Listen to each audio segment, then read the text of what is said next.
Mitra bisnis, Komisi Pengawas Persaingan Usaha atau KPPU mengusulkan diterbitkannya peraturan atau instruksi Presiden yang mewajibkan pengusaha bermitra dengan pelaku UMKM. Usulan ini diharapkan dapat mengoptimalkan kontribusi UMKM terhadap pertumbuhan ekonomi Indonesia. Nah, apa komentar Anda mitra bisnis mengenai usulan adanya kewajiban pengusaha untuk bermitra dengan UMKM ini? Silakan berikan komentar Anda di 633-9160 atau WhatsApp kode di 0816-924-924. Ya, kalau KPU ingin bermanfaat buat rakyat Indonesia, yang di depan matanya harus diinventarisir adalah KPPU ya. Yang harus diinventarisir adalah masalah apa yang dihadapi oleh konsumen saat ini, yang masalah itu berpotensi atau patut diduga datang dari tidak adanya persaingan usaha atau posisi dominan. Misalnya berapa ribu orang yang menggunakan jalan tol di Jakarta. Padahal berdasarkan undang-undang jalan tol itu harus merupakan solusi atas kemacetan gitu. Nah, di jalan tol sendiri sering terjadi hal-hal yang seharusnya di bawah kendali dari pengelola jalan tol, tapi mereka tidak lakukan secara maksimal, baik itu antisipatif maupun secara kuratif, sehingga menyebabkan kemacetan. Contoh, mereka itu seringkali pada jam-jam tertentu melakukan perbaikan, sehingga macetnya itu mengular, tapi biayanya tetap dengan harga tiket yang sama. Kenapa tidak didiskon 50%?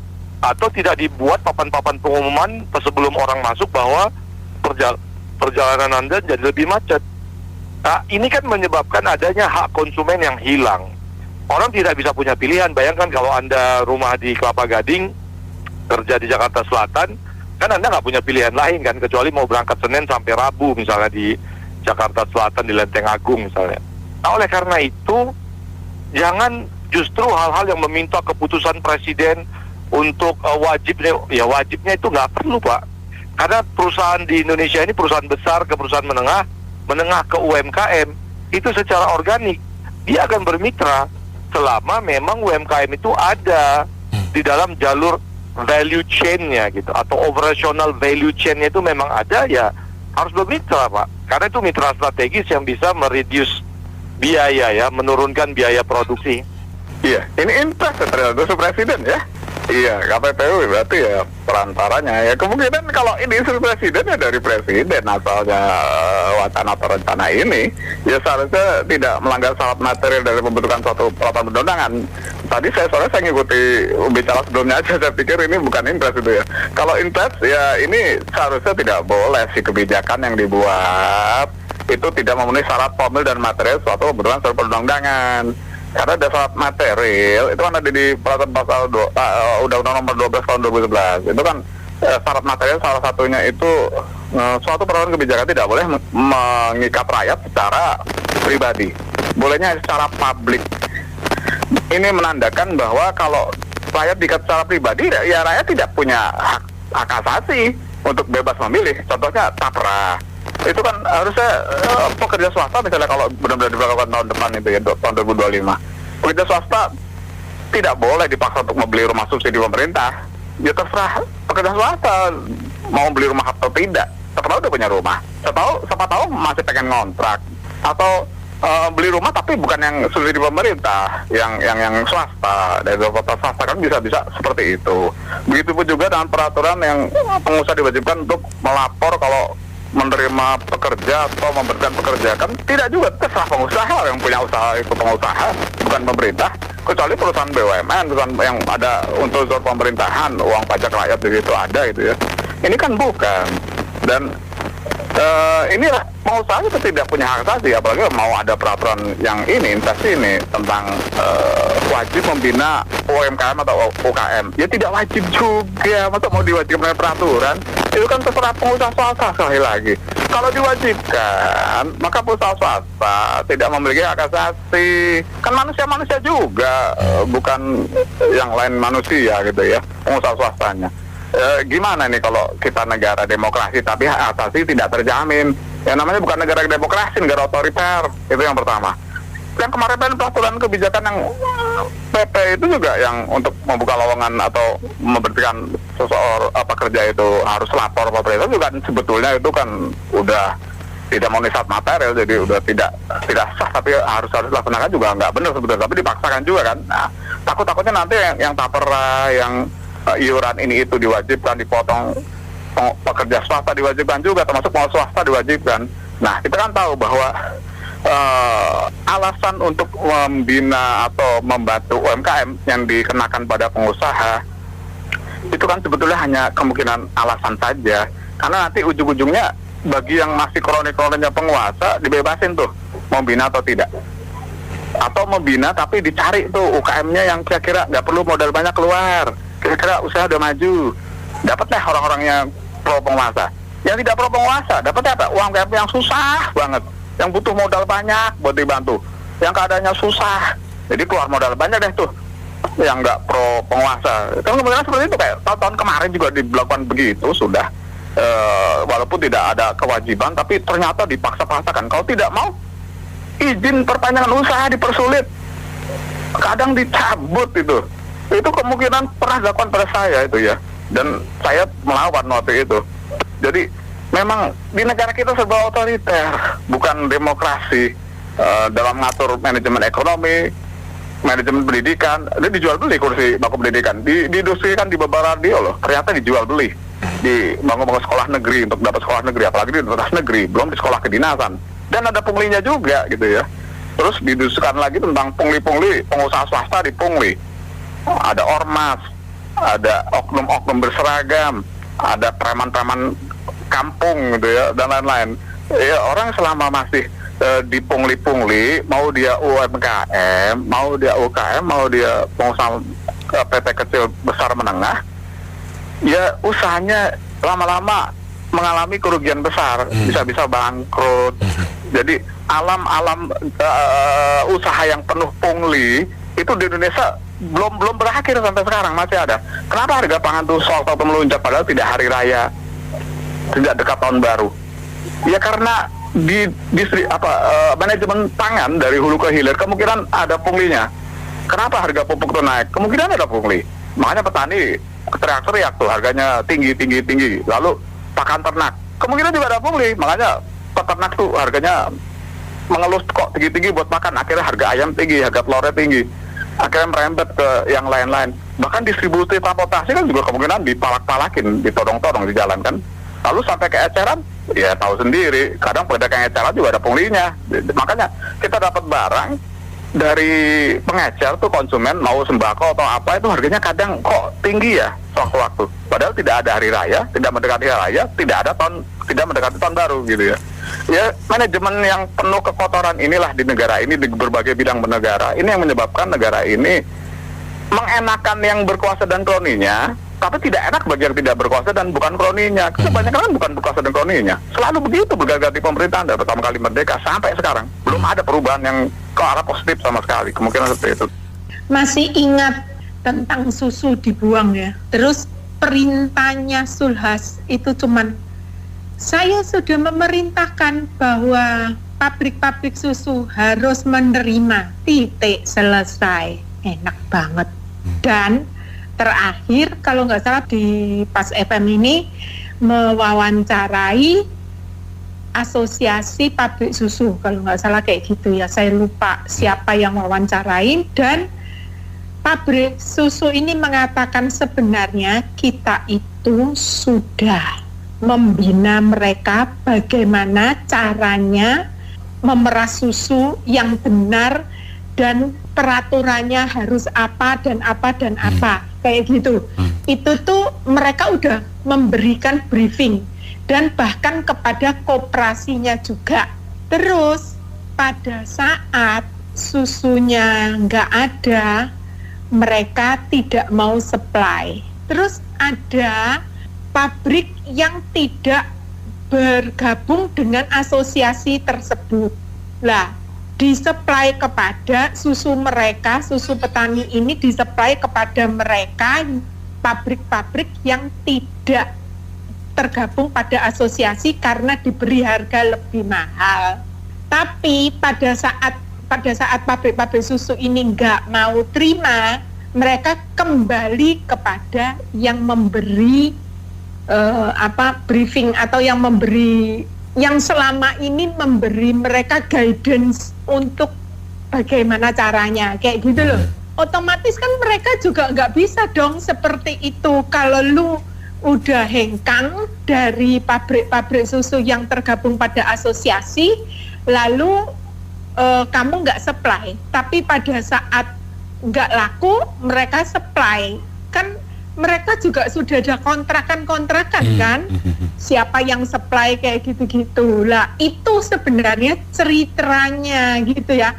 Terus ditambah lagi susunya itu juga kualitinya terus jadi menurun karena mereka kan tidak dibina lagi oleh pabrik-pabrik susu yang tergabung pada asosiasi gitu. Lah ini sebenarnya kalau di bank, kalau mau minta kredit ya, mau minta kredit usaha, itu biasanya orang itu lebih melihat integritas atau kredibilitas ketimbang jaminan. Jaminan itu masih urusan kedua, itu formalitas untuk jangka panjangnya. Lah, ini tidak dilakukan oleh petani susu tersebut.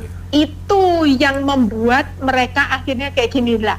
Terus enak banget tuh si Zulhas memerintahkannya, sudah saya perintahkan untuk diterima kayak gini. Itu kan nggak make sense ya kayak gitu. Nah, kayak gitulah ceritanya lah. Sekarang ini juga seperti itu, perintah untuk menerima atau bekerja sama. Misalnya menerima itu kalau ada yang memproduksi komponen atau memproduksi sandang yang kecil-kecil atau gimana kayak gitu ya harus diterima.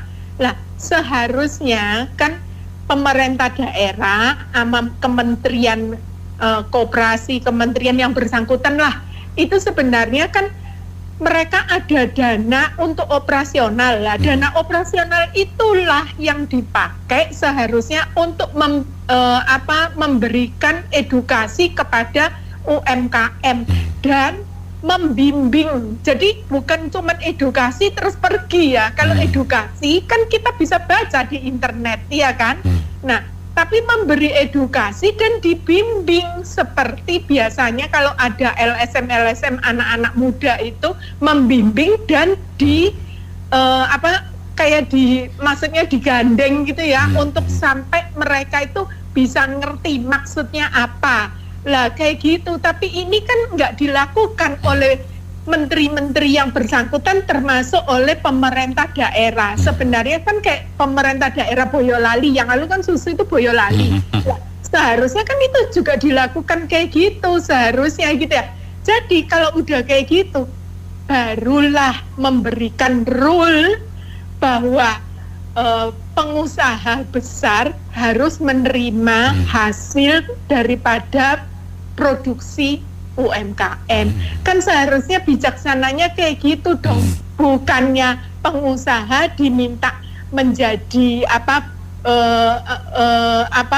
pengasuh untuk mengasuh baby, terus habis itu lu juga nggak mau tahu apa-apa, enaknya aja cuman main perintah kayak gitu kan. Makasih.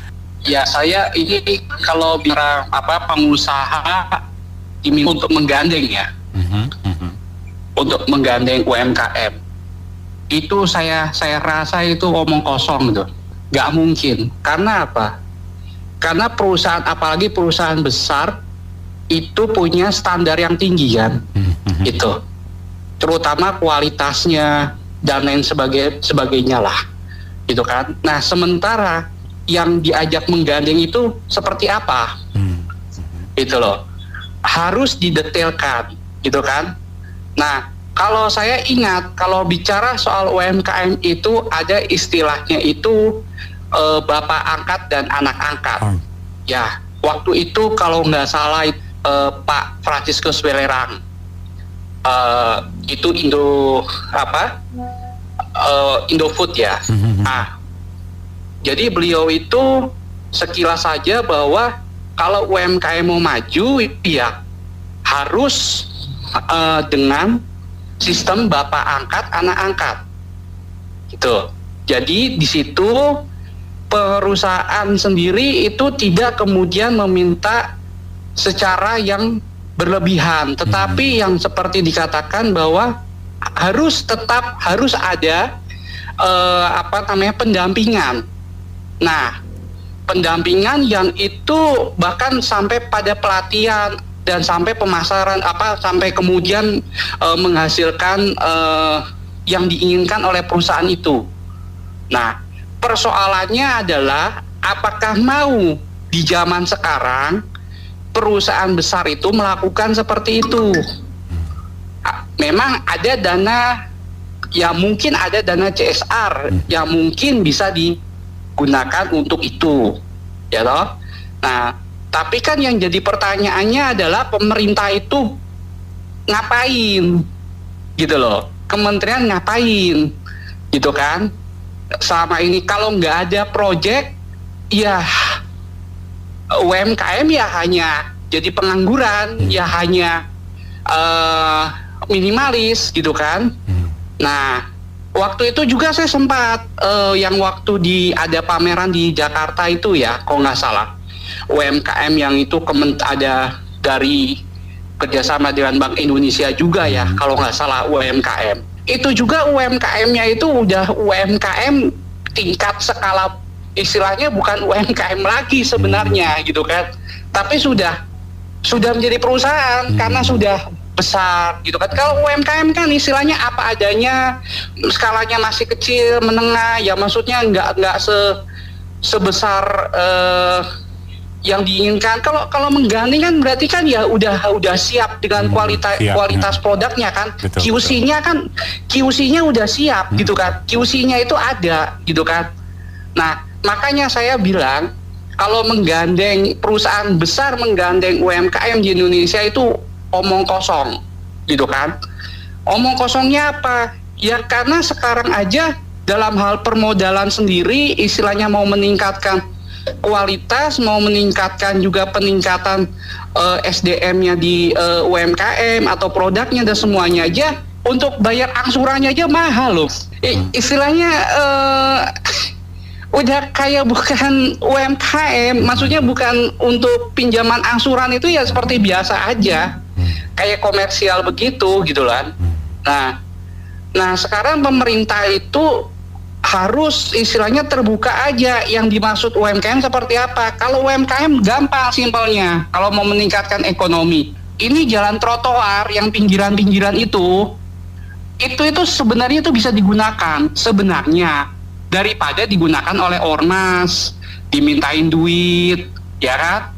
Nah itu coba ditata seperti itu, misalkan seperti itu, sederhana. Atau mungkin lahan-lahan yang pemerintah yang kosong, buatin kayak semacam pasar rakyat, apa makanan seperti itu tanpa harus membayar retribusi sewa dan sebagainya. Itu saja dilakukan, gitu kan. Karena selama ini yang saya lihat bahwa pedagang kecil aja bingung untuk cari tempat, gitu kan. Teriaknya kemana-mana. Karena apa? Karena dimintain oleh, ya termasuk mohon maaf, oleh oknum pejabat daerah, maksudnya oknum ya. Pemda sendiri, pungli, juga sama ormas. Lah, kalau itu saja belum selesai, kita gimana mau bicara ke skala pengusaha menggandeng UMKM, itu loh. Kurang lebih seperti itu, Mas. Baik. Dengan juga pikirkan dengan masalah mungkin pajak atau mungkin keuntungan dan sebagainya. Nggak mungkin pengusaha besar itu menggandeng UMKM. Lah sekarang UMKM itu dapat berapa wani piro, gitu kan. Kayak gitu. Ini KPPU ini untuk yang kedua kali nih, Bung. Yang lalu saya komen di Pas FM mengenai usulan supaya Starlink itu cuma boleh di daerah tertinggal ya. Iya, itu kan blunder ya. Nah, kali ini bikin blunder lagi di yang kedua kali nih. Saya nih heran nih, Bung. Ini orang-orang di KPPU ini mengerti nggak job description sebenarnya KPPU.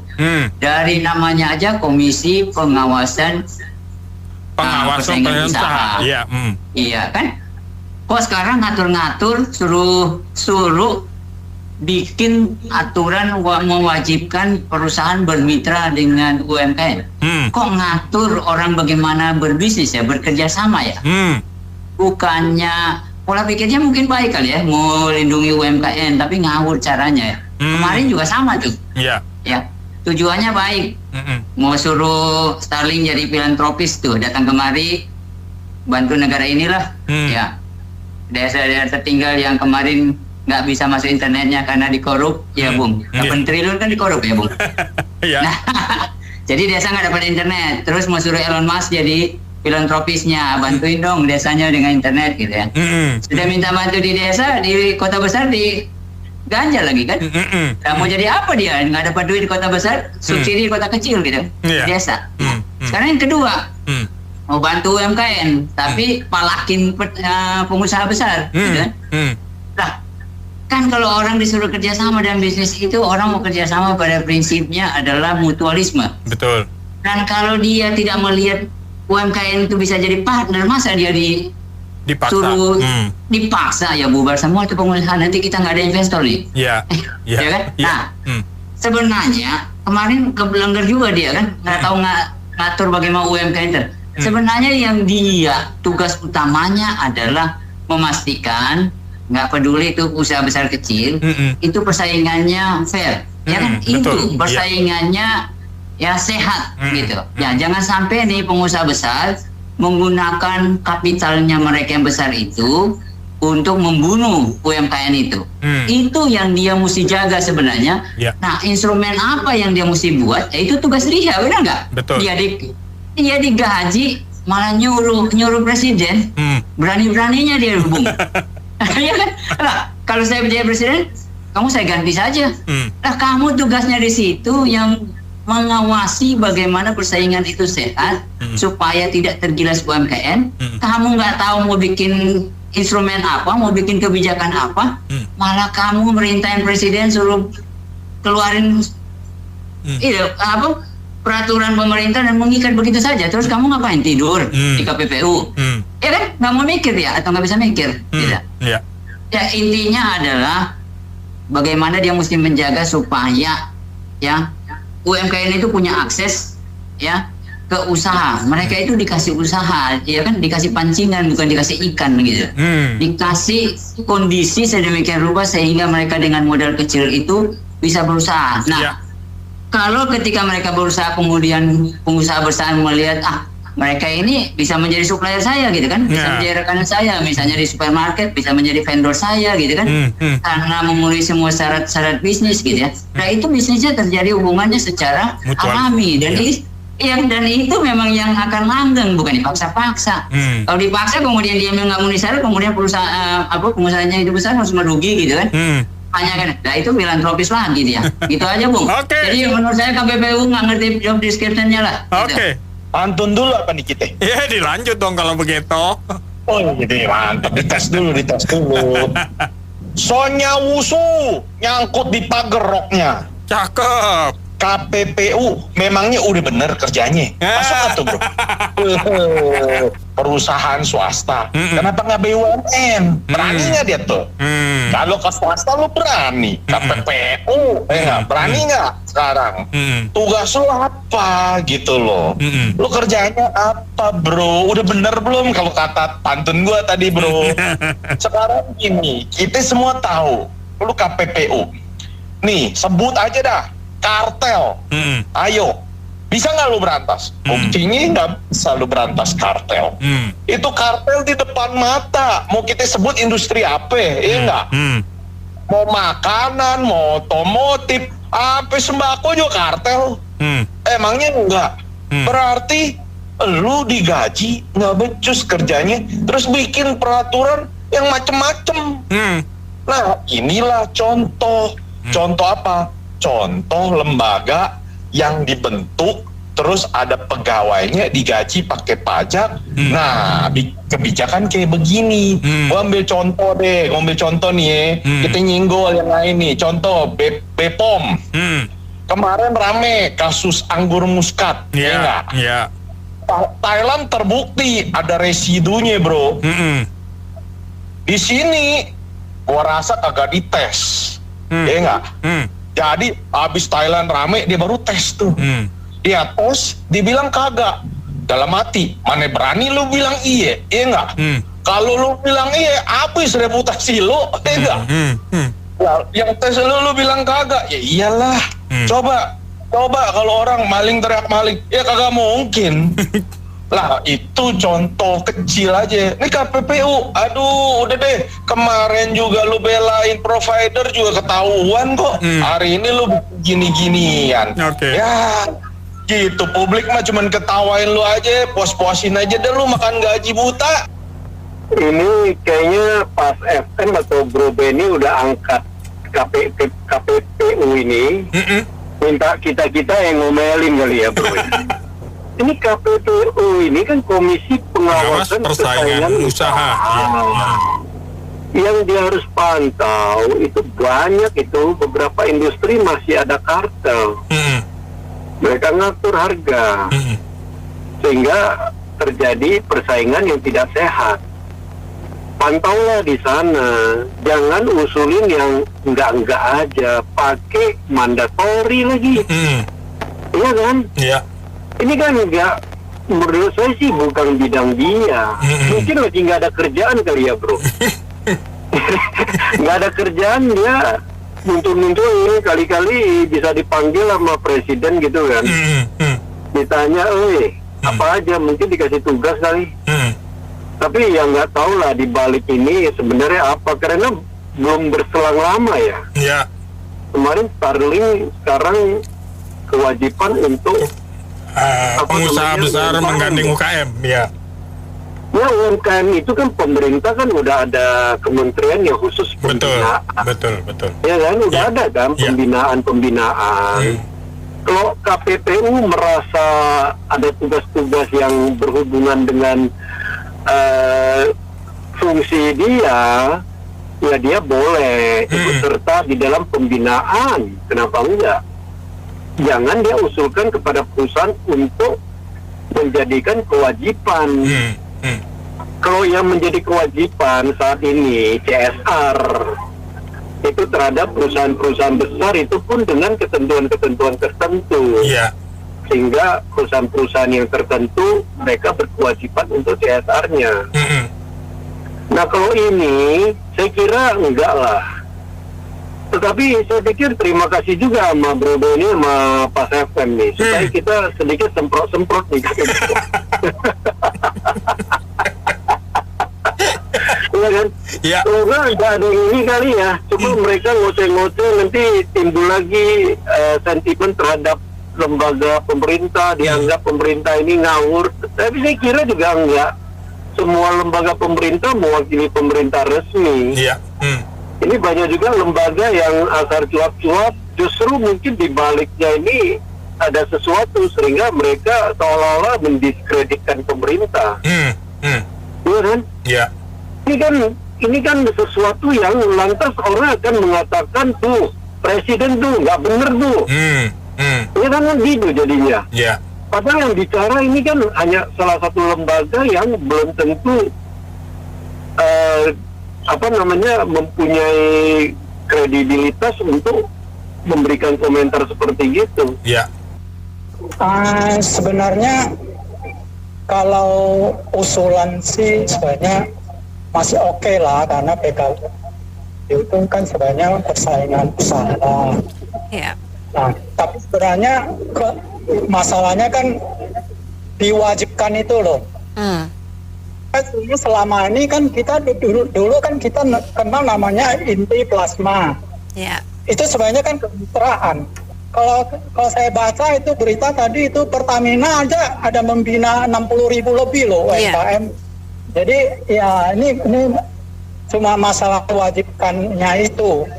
Sebenarnya untuk membina memperbaiki UMKM kita sebenarnya itu memang benar, itu harus diperbaiki banyak hal, karena kalau kita lihat sejarah dulu yang namanya macan Asia itu semuanya dari usaha kecil. Dulu namanya SME, sekarang mungkin udah lebih ada mikronya. Kalau dulu kan small and medium. Nah, tapi kita mau bandingkan sebenarnya lihat di Thailand. Thailand itu UMKM-nya itu top banget gitu loh. Jadi kita masih kalah di banyak hal lah. Nah, memang itu harus dibenahi. Terus kalau ngomong ini bisa sangat mendasar, bisa kemana-mana loh. Jadi maksudnya gini, contohnya kita tahu kan zaman pemerintahan Jokowi itu kan sering sekali berita mengenai ketidakmampuan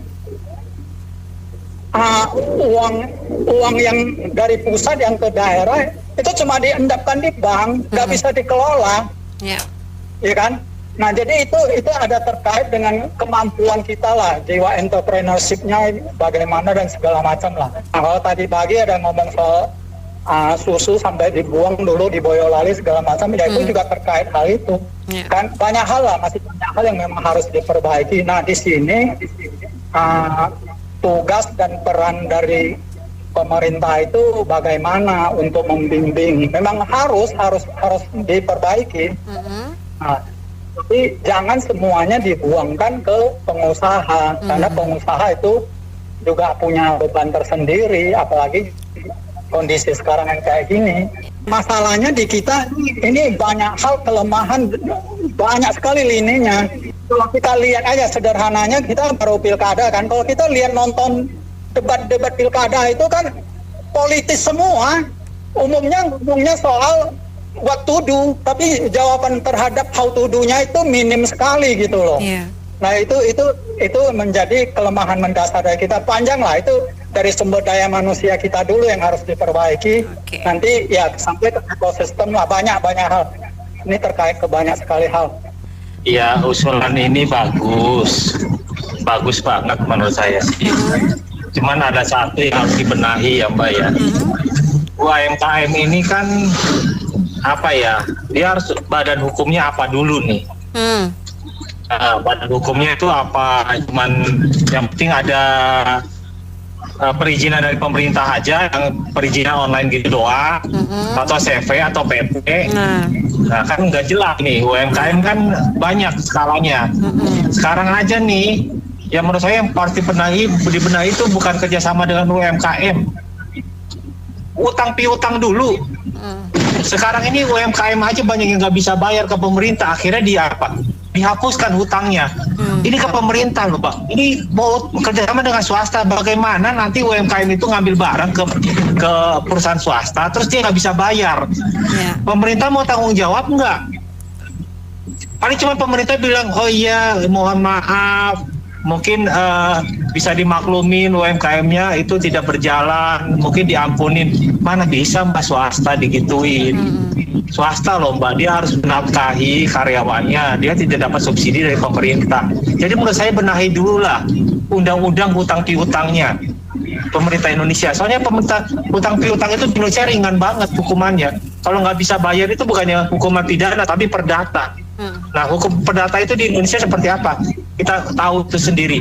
Biaya untuk persidangan itu bisa memakan 75% daripada utang yang mau ditagih.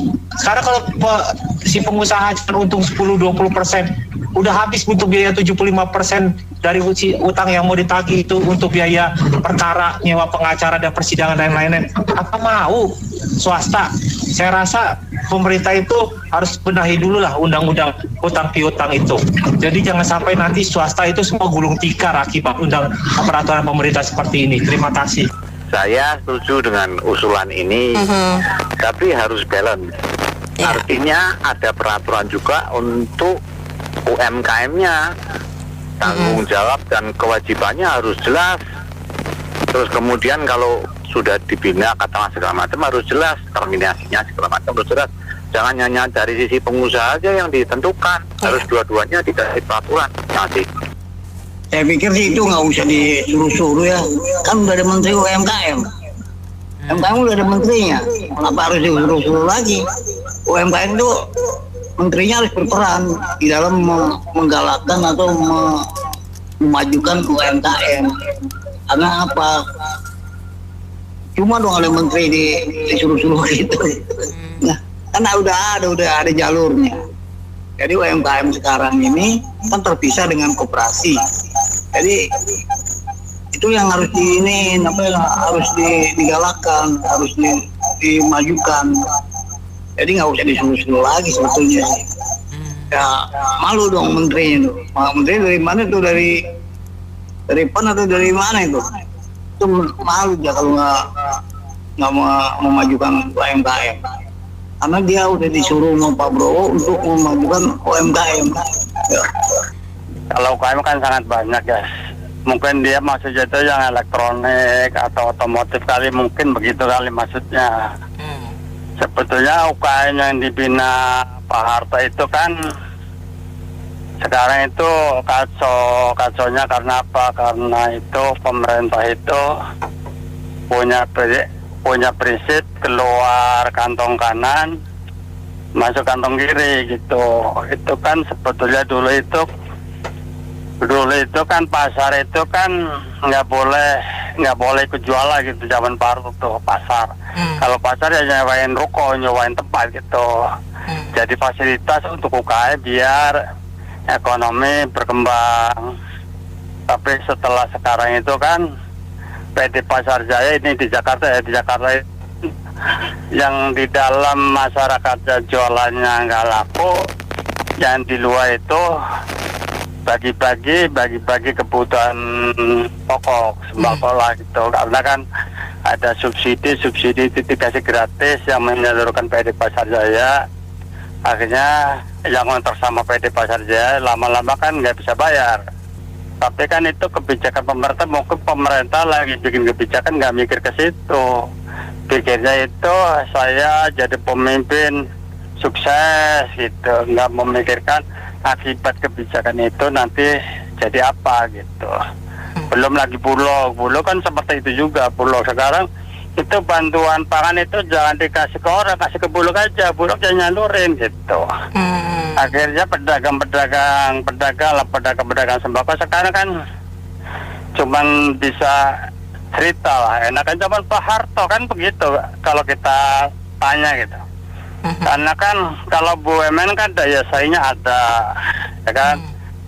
Daya saingnya ada, modalnya ada, sekolahnya kan lebih lama kan daripada ke UMKM kan bisanya begitu doang.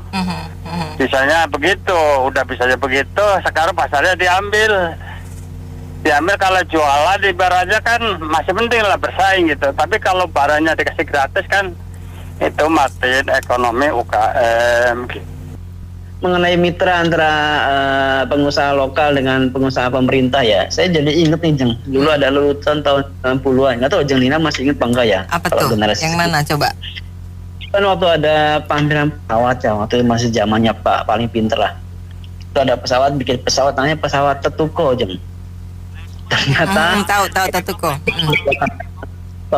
Pameran 1, 2 hari, 3 hari, akhirnya kan tutup tuh karena udah selesai pameran. Akhirnya diambil yang Tetuko itu sing teko ora tuku, sing tuku ora teko. Yang berbeda Jeng gitu dengan usaha lokalnya. Jadi menurut saya gue sanjung pemerintah, cuman menurut saya ya, ini menurut saya pribadi, nggak tahu kalau orang lainnya. Pengusaha lokal pun harus diedukasi juga, harus menerapkan standar standar mutu yang baik yang bisa diterima oleh pabrik, entah pabrik dalam skala besar atau pabrik skala kecil ya. Karena penyakitnya orang lokal kita kan gini Jeng, kalau barang sudah laku ya sekali, 2 kali, 3 kali, mereka akhirnya makin terlena itu Jeng. Jadi akhirnya mengedukasi para pengusaha kecil, para pengusaha lokal agar mempertahankan mutu, memperbaiki mutu dan seterusnya. Jadi kalau mutunya bagus, jangan-jangan pengusaha lokal Jeng, kalau di ekspor pun saya yakin pasti diterima oleh pasar luar negeri seperti itu. Iya. Masih ingat itu? Iya, KPPU ini singkatan dari Komite Pengawas Persaingan Usaha. Kalau PU-nya diganti PO, perdagangan orang jadi. Jadi namanya Komite Pengawas, ya kerja lah. Nyambut gawe, bukan membuat usulan. Usulan ini yang tepat adalah berasal dari Menteri Perdagangan, Menteri Perindustrian, Menteri Koperasi. Nah, mereka bersatu membuat usulan seperti itu. Tapi jangan usulan-usulan tok. Di Indonesia ini terlalu banyak artificial leader. Iya, KPPU itu pengawas kan, komite pengawas. Nah, lembaga kita yang paling rusak kan ini pengawasan ini.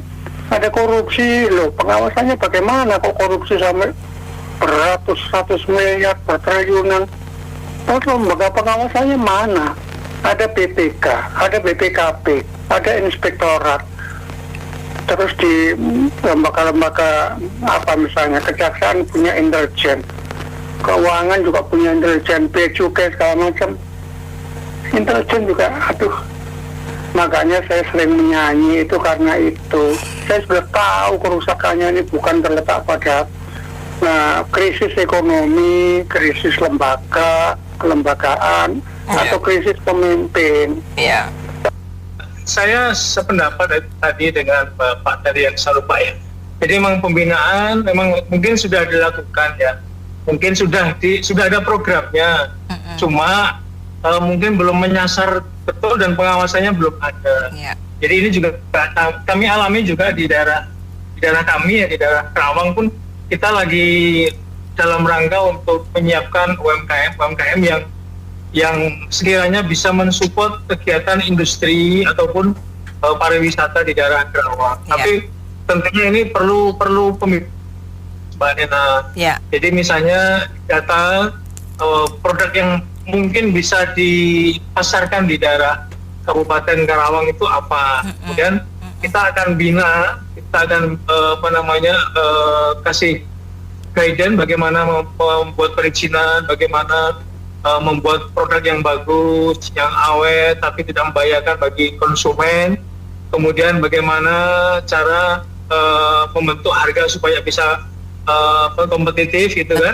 Nah kemudian dari kita mengharapkan dari pemerintah ini juga dari departemen-departemen baik perindustrian maupun ekraf maupun koperasi ya, untuk mengarahkan ke industri atau UMKM yang sudah dibina dan dibikin satu kelompok tadi, diarahkan ke marketnya, dalam artian tadi mungkin perhotelan, mungkin koperasi perusahaan, ataupun mungkin kalau yang punya kemampuan di bidang jasa untuk mensupport kemampuan kegiatan industri ke perusahaan-perusahaan yang ada di kawasan industri. Ini KPPU ya. Menurut saya sih terlalu lebay juga. Mestinya kan menurut saya pembinaan UMKM itu kan mesti tugas pemerintah, bukan tugas swasta kan. Nah, kenapa mau diserahkan ke pemerintah, ke swasta ya urusan seperti ini ya. Dan selama ini pun tidak ada kan perusahaan-perusahaan besar yang menguasai hulu sampai hilir. Bahkan sebenarnya tanpa ada undang-undang segala macam ya, ini sudah berjalan dengan harmonis. Ngapain dibuatkan undang-undang yang seakan-akan kalau ada undang-undang artinya ada hukum yang ini kan jadinya membuat orang jadi tidak nyaman kan sebenarnya dalam usaha. Ini bukan tanggung jawab pengusaha, tanggung jawab pemerintah. Kenapa diperumit seperti ini? Jadikan undang-undang, kalau melanggar undang-undang pengusaha akan dihukum. Kan tidak cocok. Menurut saya selama ini seperti yang tadi pembicaraan tadi sudah bicara membahas, memang sudah harmonis saat ini, sudah harmonis. Tidak ada pengusaha besar yang menguasai sampai ke hilir, nggak ada. Malah mereka senang kalau ada banyak pengusaha kecil yang ikut terlibat dalam distribusi produk mereka, karena itu kan membuat beban mereka juga berkurang sebenarnya. Itu sudah jalan sebenarnya, ngapain dibikinkan lagi segala macam. Terlalu lebay lah KPPU ini, aneh-aneh saja ini. Menurut saya ya itulah. Tuh pabrik dan pengusaha besar itu pabrik dan distributor tidak boleh jual langsung di online. Kesian yang jual-jualan yang biasa UMKM itu. Lagi itu di online juga harus diperiksa, banyak yang jual palsu-palsu tuh. Yang nggak beres tuh. Oli-oli harganya murah-murah, harga modalnya aja berapa, itu yang harganya gila, lebih murah 20.000. Kalau palsu itu dalamnya tuh banyak kopi. Banyak yang orang yang nggak bener itu jualan juga di online itu nggak bisa, mesti ditindak hukumnya jelas dan tegas. Katanya ada SNI minuman-minuman mana buktinya? Banyak anak-anak yang diabetes tuh minuman teh botol teh gelas sampai sakit. Masa depan rakyat Indonesia bagaimana kalau undang-undangnya tidak jelas? Ada SNI itu pakai undang-undang, tapi nggak beres. Itu teh botol teh gelas biang gula pakainya, nggak bukannya gula asli. Itu aja, Bu. Oke, terima kasih Bu Yuli atas opininya.